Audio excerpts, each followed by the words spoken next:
میرا گمان ہے واللہ عالم، میں نے کہا تھا ان باتوں میں اختلاف کی گنجائش ہے، یہ کوئی میں قرآن و حدیث کی روح سے نہیں کہہ رہا ہوں، لیکن جو میرا مشاہدہ ہے افغانستان کی تقسیم ہو جائے گی، پختون حصہ جو ہے پاکستان کے ساتھ ملے گا، اور یہ یہاں پر وادی سندھ جس کو اقبال نے کہا ہے کارواں زی وادی دور و دراز آیت برو، اس یہاں پر خلافت علی منہاج النبوہ کا نظام قائم ہوگا اور یہاں سے فوجیں چلیں گی، نمبر ایک۔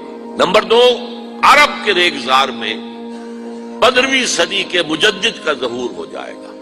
مہدی کو ہم مانتے ہیں مجدد، شیعہ مانتے ہیں 12ویں امام جو چھپے ہوئے، ان کے امام معصوم جو ہے 12، ان میں سے آخری جو ہے وہ چھپے ہوئے ہیں غار میں 1200 برس سے، اور وہ ظاہر ہوں گے، یہ ان کا عقیدہ ہے، ہمارا نہیں ہے۔ ہم سمجھتے ہیں جیسے ہر صدی میں اللہ مجدد بھیجتا رہا، اسی طریقے سے میرے گمان میں 15ویں صدی کے مجدد جو ہے وہ حضرت مہدی ہوں، ان کی حکومت جا کر یہ فوج قائم کرے گی، عربوں میں دم نہیں ہوگا، وہ اپنی عیاشیوں کی وجہ سے بالکل کھوکھلے ہو چکے، دولت کی فراوانی اور عیاشی۔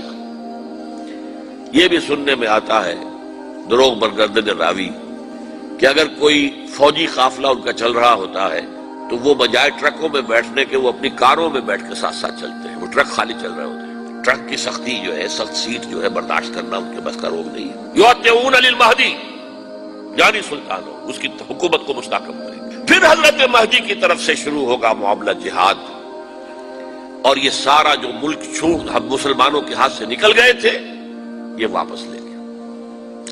اس میں ایک کوسچن ہے جو میرے ذہن میں بہت عرصے سے تھا، جس کا کہ جواب اب مجھے سوچا ہے، واللہ عالم، یہ ساری باتیں میں کہہ رہا ہوں میرے گمان ہے، کیسے ہوگا کہ اتنی بڑی طاقت ایٹمک پاورز کے مقابلے میں مسلمان دوبارہ میدان میں آ کر اور جیتتے چلے جائیں؟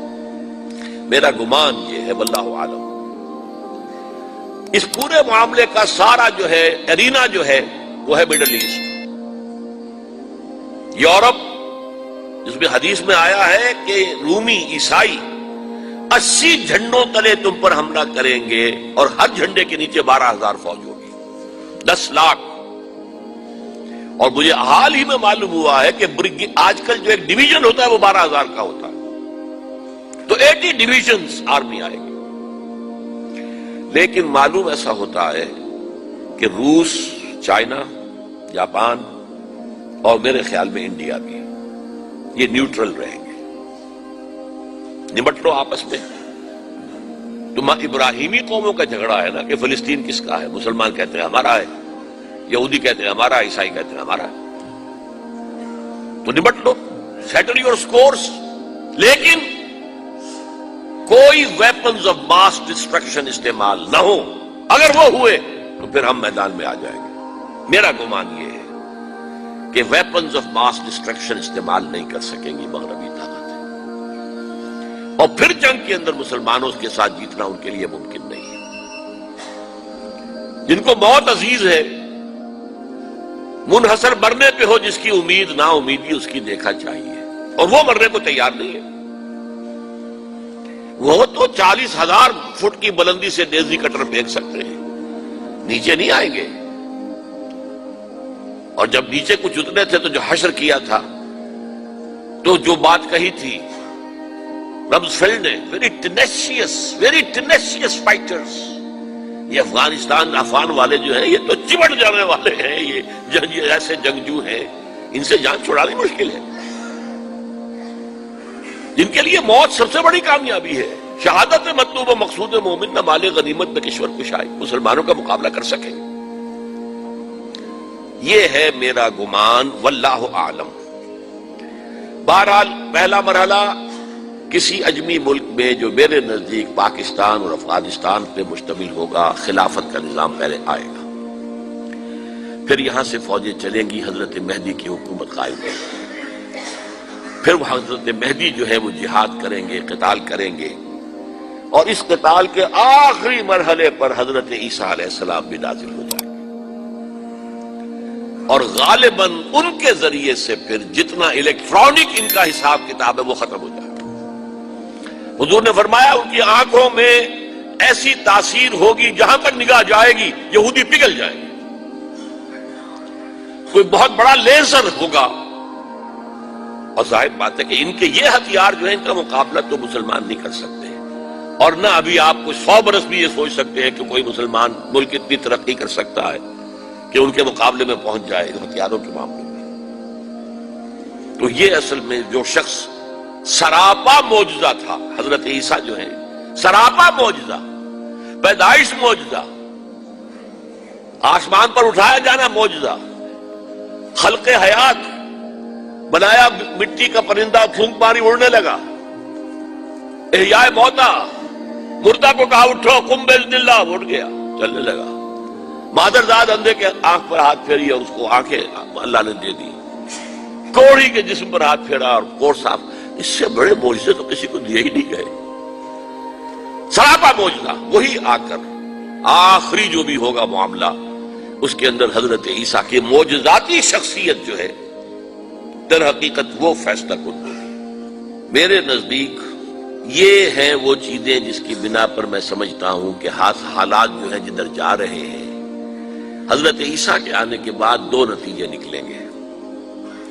عیسائیوں کا مذہب ختم ہو جائے گا۔ حدیث میں آیا ہے کہ عیسیٰ آئیں گے، یکسر الصلیب و یقتل الخنزیر، صلیب کو توڑ دیں گے۔ کیا مطلب؟ کہاں تم صلیب اٹھائے پھر رہے ہو؟ میں صلیب دیا ہی نہیں گیا، یہ سب تمہارا ایک من گھڑت قصہ ہے، مجھے تو اللہ نے پہلے اٹھا لیا تھا۔ وما قتلوہ وما صلبوہ، صلیب ہی پر کھڑی ہوئی ہے عیسائیت ساری کی ساری،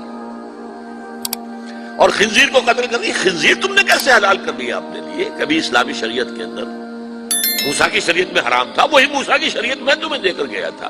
don't think I have come to destroy law, یہ لا تم پر نافذ رہے گا۔ گویا کہ عیسائی مذہب ختم ہو کر اسلام میں منتخب ہو جائے گا، یہودی ایک ایک ختم کر دیا جائے گا۔ یہودی کیوں اس انجام کے مستحق ہیں؟ اللہ کا پرانا قاعدہ چلا آ رہا ہے، جس قوم کی طرف کسی رسول کو بھیجا، اگر قوم نے بحیثیت مجموعی رسول کا انکار کیا، وہ ہلاک کر دی گئی۔ قوم نوح ہلاک ہوئی یا نہیں؟ قوم ہود، عاد ہلاک ہوئی یا نہیں؟ قوم سمود جن کی طرف حضرت صالح بھیجے گئے، قوم شعیب، عمورہ اور صدوم کی بستیاں، آل فرعون، یہودیوں کی طرف حضرت عیسیٰ کو رسول بنا کر بھیجا گیا تھا، انہوں نے رد کر دیا، محمد رسول اللہ کو رد کر دیا صلی اللہ علیہ وسلم۔ یہ اس سزا کے مستحق ہو چکے ہیں، لیکن وہ سزا ان کا رسول ہی ان کو آ کر دے گا، اسی لیے انہیں اٹھا لیا گیا۔ ایک پوز آ گیا ہے، مستحق تو ہو گئے تھے اسی وقت حضرت عیسیٰ کے زمانے میں کہ ہلاک کر دیے جائیں، لیکن حضرت عیسیٰ کے زمانے میں حضرت عیسیٰ کو اٹھا لیا اور ان کا معاملہ جو ہے وہ ملتوی کر دیا۔ جیسے کسی کو پھانسی کی سزا تو ہو جائے لیکن ابھی ایگزیکیوشن نہیں ہوئی ہے، ایگزیکیوشن جو ہے وہ ڈیفر ہو گئی۔ یہودی ختم، عیسائیت ختم، اور عیسائی سب مسلمانوں کے ساتھ شامل ہو کر ایک ملت واحدہ بن جائے۔